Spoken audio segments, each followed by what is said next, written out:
Good morning, everyone. Today I have the pleasure here to introduce you to Dr. Jaume Piera, who's here from Barcelona, visiting us this week. He's a research group leader for environmental and sustainability participatory information systems at the Department of Physical and Technological Oceanography at the Institute of Marine Sciences, CSIC, as we call them.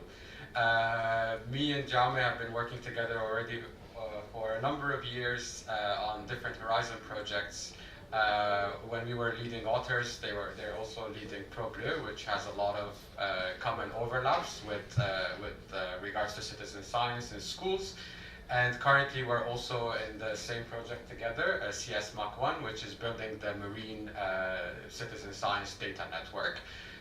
Hopefully in the coming year, we've also submitted a few proposals together. If we receive, we're going to continue our collaboration together as well. So I don't want to take a lot more time. Dr. Piera has a very long years of experience in the field. And today he has two seminars to talk to us about, first, how can we trust citizen science data? And the second one is also going to be about citizen science within urban environments. And if you're interested, tomorrow as well, we have another discussion about how to prepare for larger events with regards to citizen engagement, for instance, bio-blitzes, bio-marathons, hackathons, and so on and so forth. So that said, not taking too much of his time, I'm going to give the floor to him, please. Okay, thank you very much, Gareth. Yeah, because we have two seminars, and the first one, it's a little bit longer and a little bit more dense.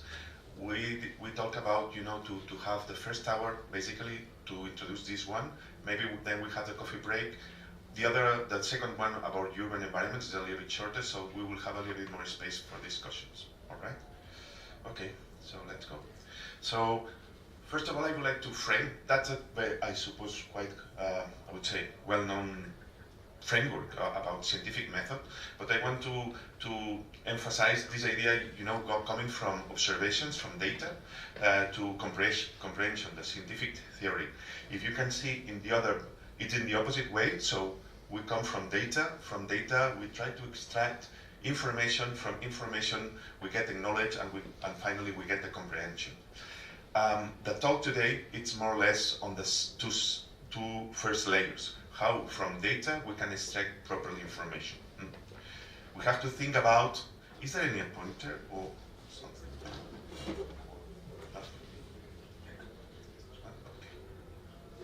Yeah. So you can see whenever we observe nature, we have to think about that there is a lot of multi-scale processes at the same time. So we have effects from climate that goes, if you think typical scales, 100 kilometers and 100 years, down to molecular processes that goes from 1 second to 1 millimeter. So imagine the wide range both in spatial and temporal scales. The point then is whenever we try to get data from all these type of observations and everything goes at the same times, which should be the way to acquire that data. In order to, as I mentioned here, to retrieve the optimal information. This is basically our main subject in the group. As you can, and Gareth was mentioned, our group is environmental and sustainability participatory but information systems. So our main concern is how from data we can extract the best information, and keeping in mind that whenever we have the best information, then we have the best knowledge and then the best comprehension of the process. At the end, basically, when we do science, we want to understand the phenomena we are studying. So basically, we want to reach up to the comprehension of those phenomena. But we need to understand that sometimes this can be framed with the data we take. So we reach on the idea that we need much more data than we collect usually. And there are like two now major approaches. One is to put all the effort on creating new technologies, sophisticated underwater autonomous vehicles, sophisticated, if you want, teledetection, remote sensing systems. But the other is that if we need more data everywhere and all the time, why not involve people? Because people are everywhere and all the time. doing their own job or their own hobbies. So it's a good opportunity to try to engage them on collecting data and participate with us in this process of knowledge production. And this is basically the major, argument in favor of citizen science or participatory systems. With this engaging people, we have several advantages. We can sometimes overcome the problems of the observational gaps, both in space and in time. We can raise awareness of the problems because, as you know, now we are facing with many different eco-sociological challenges. So engaging the people and being part of this process of collecting the data and discussing the data with us, they will be aware of the problems. And obviously, engaging the people, we can convince them that maybe we are part of the problem, but we could be also part of the solution as well. So let's imagine one case, because there is a lot of discussion. If you want, some people going back, when we start engaging people, say, but they are not well trained, they will produce, many mistakes during the process of collecting the data. It's a waste of time. It's good for outreach if you like it, but don't try to pretend to create or to produce science or knowledge with them. So let me put as a kind of example. As you know, I'm in the Institute of Marine Science, but I think this is applicable for many cases. So imagine that we want to monitor anything around the coast. I mentioned the coast, but it could be also a lake. So ideally, what we would like, I don't know if this pointer is working. Can you see the light? No? Okay. So maybe I can move because, do I need to be with the microphone for there? No? Okay. Anyway, ideally, what we would like to have all data all along the coast. You can see this red element. So imagine that we can collect all the measurements along the coast. Ideally, we have stations all over the coast, and we can collect, I would say, accurate data. Imagine that there is good trained people or even experts all along the coast collecting that data. This will be the ideal case. So imagine that it was the real data we collect, these red dots. So imagine this will be the pattern of reference. If we have the ideal case, we should end up with something like this. This is the ideal case later on to extract the information, because we have all the data, very accurate data, and obviously from that data we can extract whatever we want. But in real cases, this is not happening. What happened? That we don't have enough effort or manpower or human power, if you want, to collect all over the coast. So we decided to select, usually in conventional systems, we select some particular, stations. We decided, okay, so imagine that all this data, we only collect, for example, 3 of them, but very accurate. This is the more or less intention, I would say, conventional, whenever we decide a research group to monitor certain ecosystem. The second one, I've seen that I have not translated, but imagine that we try to engage people. So we collect all over the coast, but not only with experts, but with people. What happened then? But obviously, we need first to understand how it will be the final measurement system. First, we need to engage people. Because if we want, going back here, if we want to collect all over the coast, we need to engage many people that are willing to participate with us on collecting that data. This is a very simple model, but I think it's quite useful. And you mentioned how people will participate. It depends mostly on 2 components. First, if you want, on the vertical axis, how motivated are the people? Are the people very motivated to participate with us? And the second is about how complicated is the measure we want to allow them. It's an easy measurement or it's a difficult, they need to be trained and so on. So you can see that whenever there is some difficulties and people are low motivated, they will not participate. In that case. So we have mainly 2 choices. We can create a difficult protocol in which then only highly motivated people will participate, or we can choose a very easy protocol, simple data to collect, and then we have a wide range of people that will participate, even people low motivated, but it's so easy. Imagine just taking a picture with your smartphone. That's simple. You don't need to be really motivated to do that. Simply, okay. But if you say, no, you have to do it every weekend in the month at particular hours, and you need to be trained, okay, then the number of people that will participate will be much reduced. So having these two choices, there is a kind of trade-off. So we know that usually whenever the easiest protocol, the more participation, but we have less control on the data, so usually the accuracy could go down. So it's a kind of trade-off, what to do. We want many people participating, but at the risk that they will produce less accurate measurements, or we want only few people participating, ensuring that the accuracy will be high. That's a kind of trade-off. So imagine that, okay, let's go for the easy one. So we are expecting that if they participate, we have to expect something like this. There will be some people providing accurate measurements, but in some cases, the error on the reference could be quite high. So we can have a kind of cloud like this. In many cases, people say, this is a demonstration that you will, it will be very noisy signal. You will not retrieve the information related that you may need. And this is the reason why, at the beginning, I have to tell you that when we started trying to produce some papers and mention that we were engaging people, in some cases, even the editor said, no, I'm sorry, I'm doing high quality science, and this is not quality. High quality science. Even some colleague of mine, once I was explaining them, and he told me, Jaume, that's very interesting, but I'm interested in more serious science. And this is a kind of feeling of many academics right now. So let's try to convince that sometimes this could be also serious science. So again, one of the aims in citizen science is try to identify some protocols that make this curve a little bit higher, so we can have more participation but ensuring part of the accuracy. So this can be a kind of in-between option. So we have the stations that are collected by expert academics, but we engage some people with extra stations in which we can train a little bit people, so it's in between, okay? So let's see that we have like 3 different scenarios.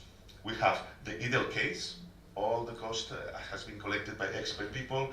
In some case, the real case, the one that with what we call unstructured citizen science, in which we do not have much control on the way that people collect the data, and the other we call it structured citizen science, in which we have trained the people, so we are in between experts and, I would say, common people. The point is, which is the best option? Well, I have to tell you that in many cases people say, well, but what do you want to measure? Which is the purpose of your monitoring? And many cases people say, first you need to clarify which is the purpose of your monitoring, and according to that, we can decide which is the best option. So what we did in our monocle, in a previous project, we make a kind of test.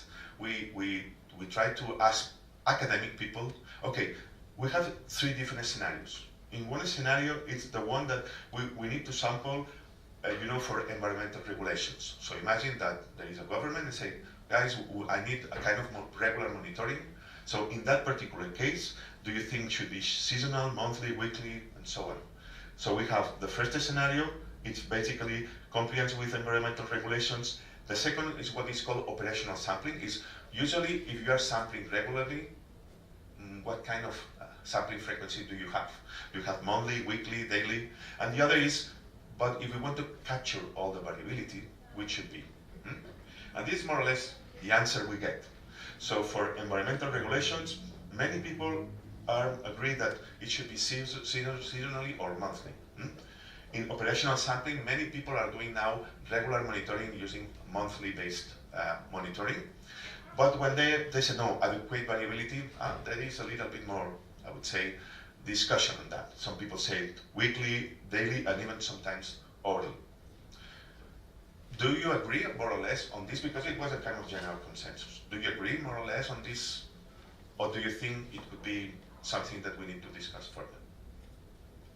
Doesn't it depend on the specific measurement? Object you are studying? Yeah, but imagine that you need that more or less it's implicit on the scenario. So if you need sampling for environmental regulations, obviously maybe you need temperature or whatever, or water quality. But they said that whichever measurement, they agree that with a monthly based measurement, it could be enough for a compliance with environmental regulations. There was a lot of discussion on that. So what I will try to do is, okay, let's try to find an example and try to more or less think about these different scenarios and see how it goes. What I will do is I will use a very, I would say, unique environmental type series. Is that one? It's not real. It was, reconstructed, but it's quite, I would say, realistic. So let's think that it's real. So basically, it's 11 years of measurements of environmental light. So imagine you have a photometer, and every 15 minutes you take one sample. Every 15 for 11 years. So you will get something like this. You can see that there is a kind of mountains. For 1 year, I will advance you. The peak of this mountain is in summer. In summer you have more light, and the valleys are the winters. So you have summers, winters, summers, and winters. But imagine that we are in this frame in which we have the data, the ideal data. Ideal data means that we have collected 11 years every 15 minutes of that data. I will zoom a bit. So I will take one of these mountains and I will zoom, and you can see the summer samples and the winter samples. And if I zoom again, you can see the daily. So this is one day, okay? This is midday, and this is night, during the night. So we can see now the patterns that we all agree. I don't think nobody will disagree that these are common patterns. So we have in summer higher values of light, and in winter, but we have the peaks in the same, so it's 24 hours, no matter if it's winter or summer. But the only thing is, in winter, usually we have longer periods of night. And now we agree on that because you can see that we have full comprehension of the system, because thanks to the Kepler, astronomical and Newton laws and everything, now we understand perfectly how the Earth is moving around the sun. We know that the complete cycle is 365.25 cycles of night and day, and because the Earth, the rotate axis is a little bit, tilt, that's create this difference of night and day. All right. So I don't think nobody will discuss this. But let's imagine that we have 1 year of this every 15 minutes, and we will sample, I don't know, if we can move a little bit. That's okay. So we will choose, you can see, sub-daily resolution. So we will take more than 365 samples per year. But in 3 different cases. Slightly different, because you can see 373 in one case, 394, 417 samples per year. In many cases, this type of, I would say, time series would be a dream for many environmental people. How many people say, every year you are collecting nearly 400 samples on accurate, I mean 0 error? Wow, that's a dream. Let's see which would be the final time series. This is the time series you will get. And you will see that, it seems that we will have some problems. Because you can see that there are some general trends. There is obviously a peak on the summer in the 3 of them. Also, there is this kind of switching between light and darkness. So we have these cycles of light and darkness, but you can see, and clearly the last one is the biggest one, we have only 8 cycles per year. And we do know that there is not 8 cycles per year. There are 365.25. So we're starting having the type of problems we can get when we do not sample properly. We create false patterns. But because imagine, and the problem, and I give you 3 years. So in 3 years, we have the same pattern. So imagine, if you collect 10 years of that, in the last case, you have 10 years in which you identify 8 cycles per year. So imagine, 10 years, we are confident that there are 8 cycles per year in that spot. Come on, it is a very great measurement. It is really, for us, it's perfectly. It's clear that here, in that, imagine that there are 3 different spots. Or in one case we have 8 cycles per year, in the other 29, in the other 52. Okay, it's very great. It's very, I would say, dense, because imagine 1,000 samples per year. If you do a PhD and you collect 1,000 values, 0 error, in many cases, that's a dream. But you can see that if we collect this and we believe that this is true, it's very rare that we end up with a real scenario of, of the real, what is happening on the Earth, rotation and translation. So that's the type of point that we need to deal, or we have to aware. So we can say that in general, this idea of, okay, I want to see which is the purpose, and then I decide which is the sampling frequency, is not valid. We need to understand what's going on the sampling.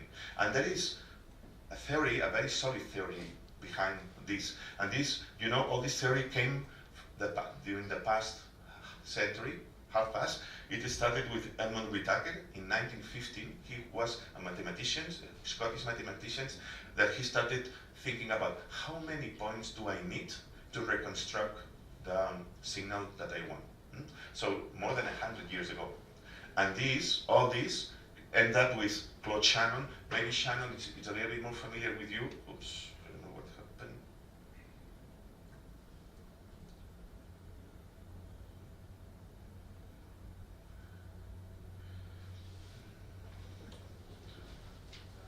Do you know?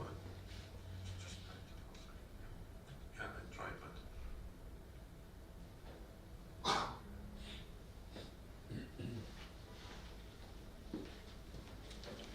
Thank you. Because Shannon, I don't know, there is one ecologist, Ramon Margaret, that used Shannon to estimate. So it's one of the fathers of what is called information theory. And Margaret used some of his ideas for estimating biodiversity. But apart from that, probably none of those are familiar to all of you. But they're very important because they provide the way we need to sample things. This was, applied for digitizing things. And now we know that they did it quite well because now everything is digital. I mean, music is digital, phone, our voice, it's digital, everything is digital, and we can listen and we can understand people when we speak on the phone or we will listen music. So all this theory has been not only developed theoretically but applied practically.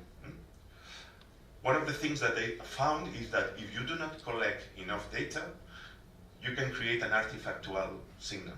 It's what is called aliasing. And now we will try to understand why this happens and how we can avoid aliasing. Let us start with a very simple signal, the one like this. What they found is if in some cases you do not sample properly, what it happened is that you can see that the real one is the red one. You sample with blue. When you collect the blue one, you can see that the frequency has changed. And then what we have is what it's called frequency translocation. So high frequency becomes low frequency. And they identify that the rule is that we need to sample at least 2 samples per period. If we assure that we have 2 samples every single period, this will not happen. So the sampling frequency is 2 times the frequency of the signal. So we need to identify the signal and then try to at least sample twice that particular signal, that particular frequency. So what happened? I see that when I translate in PDF, I lost. This should be here as well. In any case, imagine that is the blue, this one blue, it's here, and we can decompose. I will not go in further detail, but there is some theory that demonstrates that whenever we have a multi-scale signal, we can decompose mathematically in single signals like this one. Okay. The point then is that hopefully, well, imagine that this is the blue one. Here we have the temporal domain, we have the frequency domain. How many single frequencies we have? So it could be relatively easily. If we have all these, what we have, according to the sampling theory, we have to identify which is the maximum frequency and try to sample twice that maximum frequency. That's the simple. Let's apply them on a real case. Okay? So imagine, this happened as I told you. The reason why they developed this, it was for digitizing things.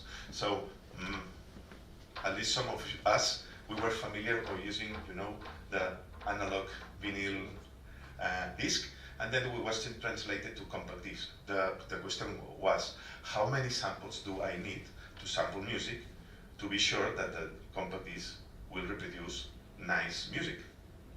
Do you have any proposals?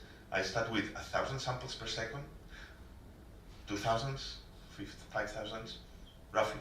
Do you have any idea? Any suggestion? Intuitively. If you have no idea on that, What's the maximum frequency? That's the point. Which is the maximum frequency? I can give you the answer. The answer is we can apply physiological. We know that in humans, we listen what is called audible noise from 20 Hz to 20 kilohertz. So the maximum frequency is 20 kilohertz. So we need to record up to 20 kilohertz. That means 40,000 samples per second, which is quite a lot. Okay? So imagine that the first idea is, okay, we have 20, the maximum is the one that we should care, so the sampling frequency should be 40,000. But here is in the case that only audible sounds sound there, but we do know that there are some ultrasounds. Can we ignore them? Well, we cannot ignore them, and I will tell you why. Because imagine, this is one example, 32 kilohertz. 32 kilohertz is high above 20 kilohertz, so we will never listen that one. But if we apply the idea, what it will happen? That it will go down. And if it goes down, this is 8 kilohertz, and 8 kilohertz is in the audible sound. Yesterday you mentioned these devices, to track bats. That principle is for the bats. I don't know if you're familiar with that, but there are some devices that you put and you cannot listen the ultrasound, but you put your headphones, and with this device, you listen the voice of the bats. Because the system translates ultrasounds to audible sounds. And this is which is very useful in the case of the bats, but very unuseful if I want to record music, because in the music, I don't want to record ultrasounds as part of the music. They will say, no, there is something in the music that we don't like it. So we need to somehow, take out these ultrasounds. And basically what we do is creating a filter. It's what is called, it's an electron anti-aliasing filter, and then we sample. The problem is that in real, there is no that 100 kilometers. So it is the same type of problem I address with the sampling. The waves can act as a lens, and you can see here on the floor there are places in which the light is highly concentrated, and the others the light is completely dispersed. And this can create a lot of problems. In 2 minutes, you can see we are interested on the mean value. That's the really zero.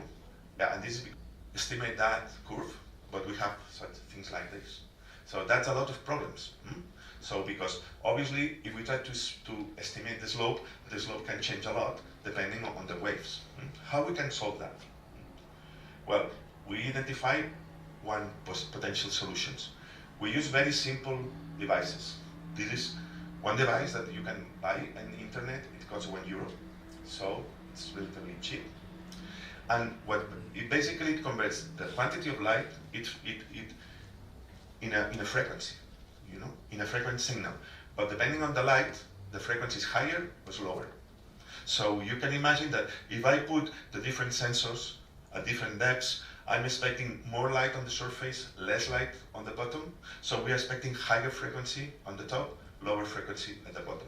And basically, I will try to estimate this slope, counting the number of pulses. I will not go in details, but there are some cheap devices that allows to count such a kind of pulses.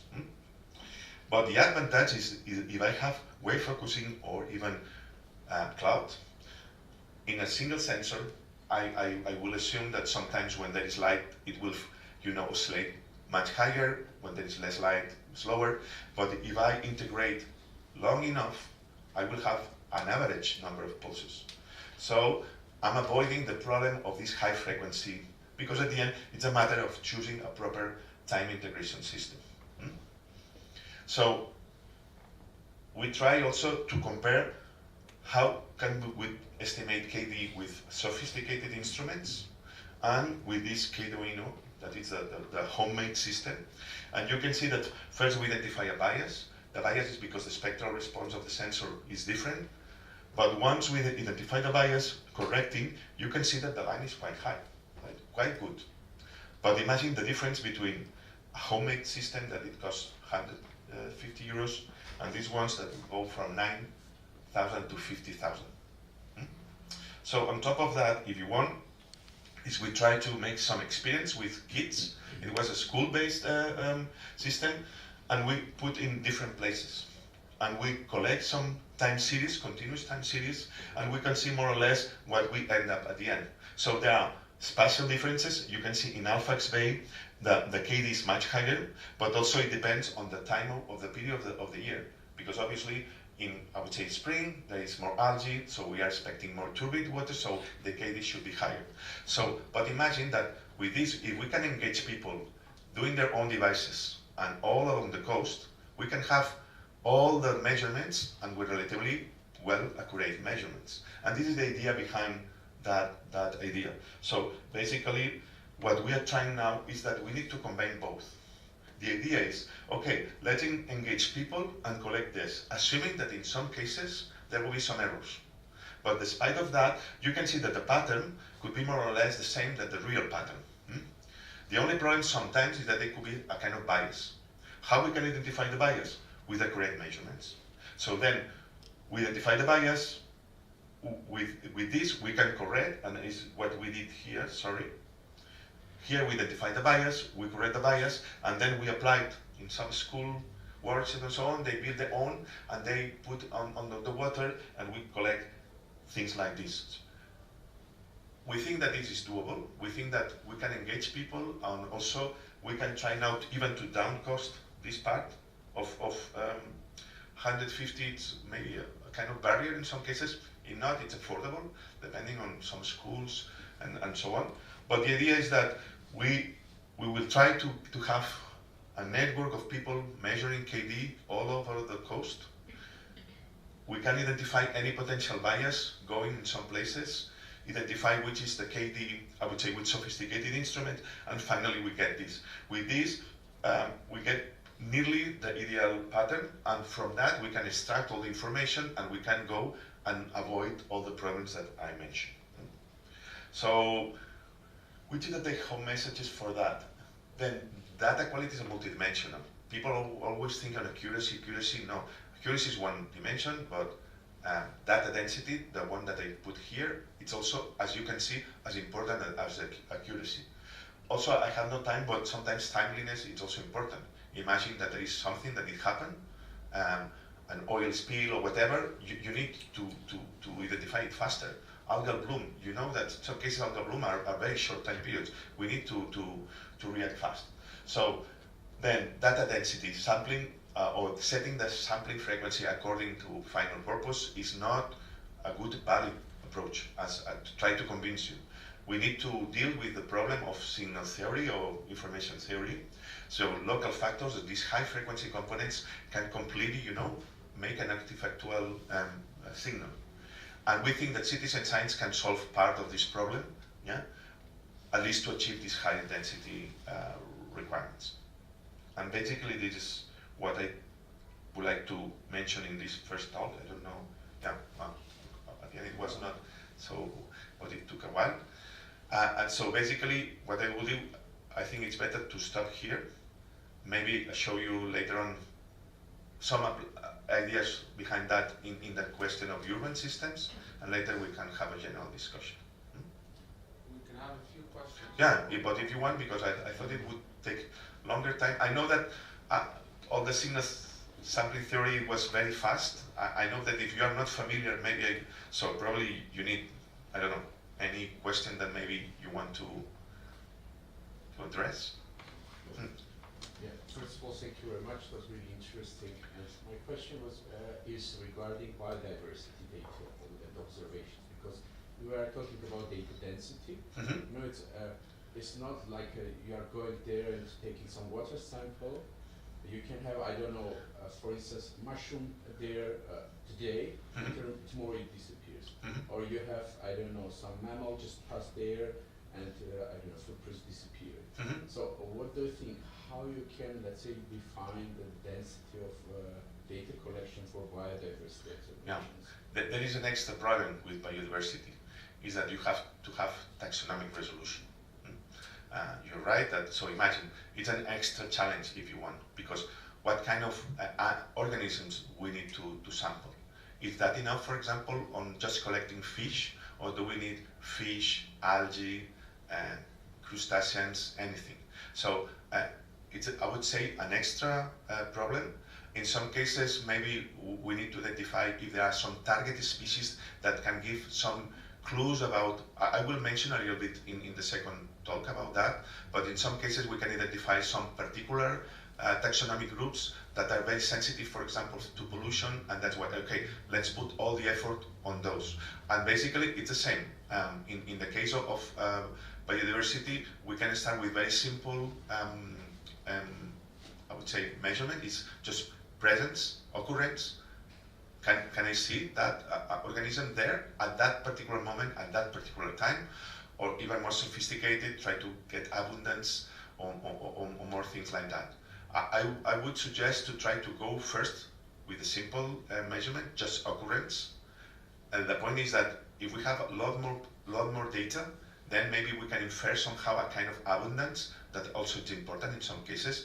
But in some cases, only the presence of, we know that there are certain organisms, if the level of pollution achieves a certain threshold, they disappear.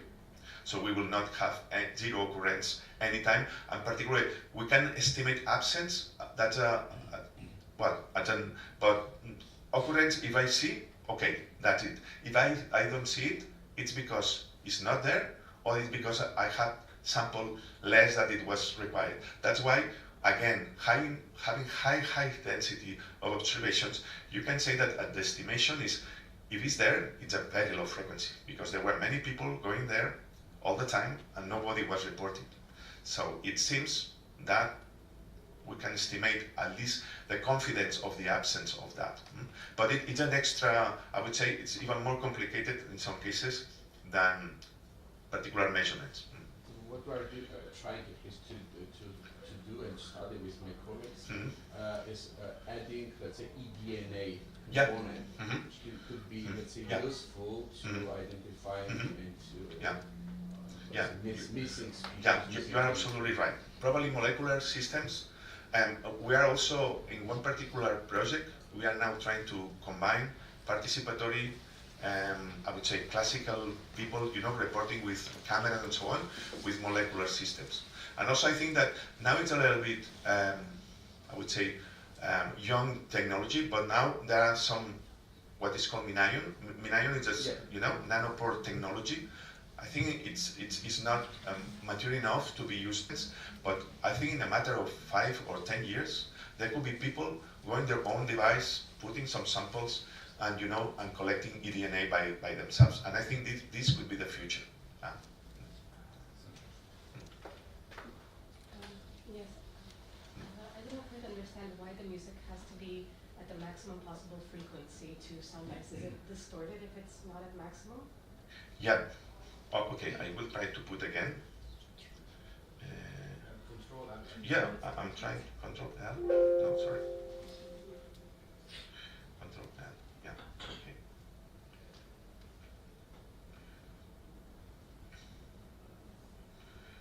Yeah. The first question is, look, imagine that is a simple one. If you sample like this, the problem is that you get lower frequency. So imagine, if this could be the sound of a violin, and you sample not properly, the violin sounds like a cello. Because it's a high frequency that it's converted to low frequency. And you want the violin, listen to the violin when it's a violin, and listen to cello when it's a cello. So that's why we need to cover all the potential frequencies, even the highest one. And that's why we need to cover from, I would say, the low frequency, to the highest, the violin or whatever else. But what we don't want is that ultrasounds that are not audible for us appear there. Because imagine, if there is an ultrasound and it happened here, as I mentioned. So imagine, these are ultrasound that you don't listen, but because of this ultrasound sounds like a cello. There was no cello there. I don't want it. You will not buy this music, never. That's why we need to block all the ultrasounds, because we don't want to listen sounds that they were not in the music. Okay, and that's why we need this filter, but because the filter cannot block all the ultrasounds, we need even to increase a little bit higher, in not 40,000%, but 44,000%, which is a lot, as I told you. So imagine when people think about the problem, now you have, just to give you an idea, a hair, the size of a hair is 60 microns. So it's something like this, a hair, or much more than that. So a dot on the compact disc with the size of the hair destroy 200. According to signal theory, you have to sample twice. That means 700, at least 730 samples per year. 400 is not 730. So you are below the minimum sampling, and that's why there is this frequency translation, and this 365 becomes 52 in that case, 29 in that case, because obviously this is 36. If I put here, it jumps like this. If I put less, it jumps and it makes even slower. And if you go down, even it's lower. And this is, you can see, 1,000, more than 1,000 samples per year. Sorry, in 3 years. So I collect, but you need 730, at least 2,300 samples. We are collecting, which is also an ideal case. We always have error. But imagine that we do. Where is the night? There is no night, because we are only sample at midday. So you need at least 2 samples to start collecting night and day. But if you want to also identify that in winter, that night is longer, with 2 samples, it's not enough. You need more data to start collecting this idea. Otherwise you say, okay, but why do you think the night in winter is longer than in summer? We never observe that. Yeah, obviously, because you only sample at midday and midnight. You need more data in between. Otherwise, you miss all this information, and you miss part of the. And will be very rare. You will now. Why is the reason why it changed the length of the night? Because the tilt of the axis. Otherwise, there is no. So the reason why it's the tilt. But to understand that there is a tilt in the axis of rotation, you need to first identify that there is changes during the night in between winter and summer. And for that, you need more than just 2 samples per day.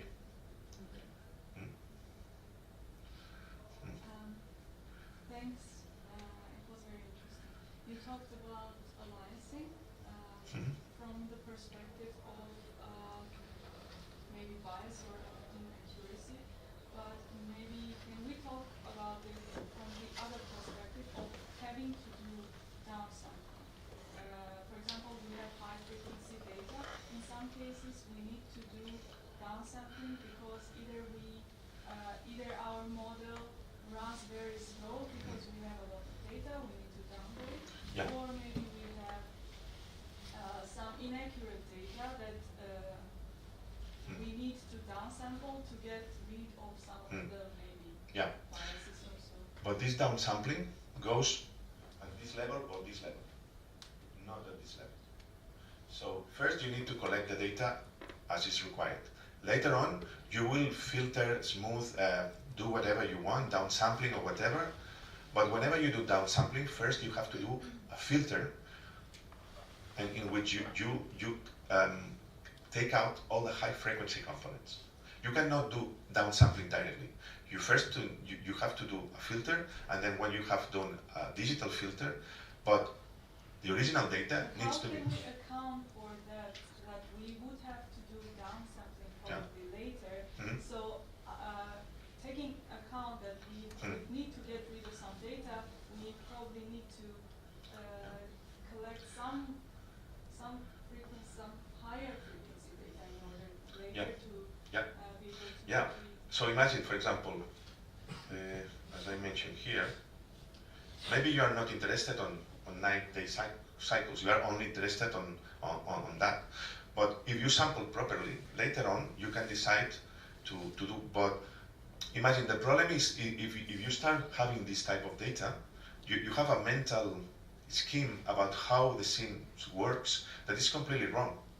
Because imagine that they are these three, time series, and people start, maybe someone, try to make a model, try to explain why in some places there are 8 cycles per year and the other 29, and maybe there are some clever people that they end up with a model that explains that, and maybe you publish in a high ranked journal paper, congratulations, but you did a wrong model, because it's not true. We don't have such a kind of oscillations. This is basically the aliasing. So I think that first we need to sample as is needed, and later on we will process the data according to our needs, our interests, or whatever you want. But the original sampling needs to be according to the dynamical properties of the system. And basically is, first we need to identify which is the maximum frequency, and then try to sample accordingly. In some cases, and that's why I put the example of the Arduino, with this device, this high frequency, it's implied, filtered out during the process of collection. And that's why it's a kind of, I would say, hope in the middle, because, my God, are you telling me that I have to sample every time one sample per minute? That there's no way. But you can see that in some cases, we can do a kind of tricky thing that we can avoid, we can smooth out or take out the high frequency components through the process of data collection. But this is a very particular case that not always work. So yeah, here we have the advantage that, that we could, we could translate the light to electrical signal, but a particular electrical signal, it was the pulses. And we can use that and as an advantage later on to filter out, because we are not interested on this type of frequency. In some cases, people say, no, I'm really interested on that. I always mention people, there are some people working on photo acclimatation with algae and so on, and they never take in consideration this and say, guys, do you know the algae sometimes suffer 10 times more light, 10 times less light in just a matter of 5 seconds? And this is very important. They put just, in bottles of incubations, then sometimes you smooth out all this process, but in real cases, maybe you have to deal with that. And that's why then you need such a complex instrument like this one. But if you are not interested on that, okay, in water quality, we are not interested on capturing those. So we're losing this part when we do this type of integration.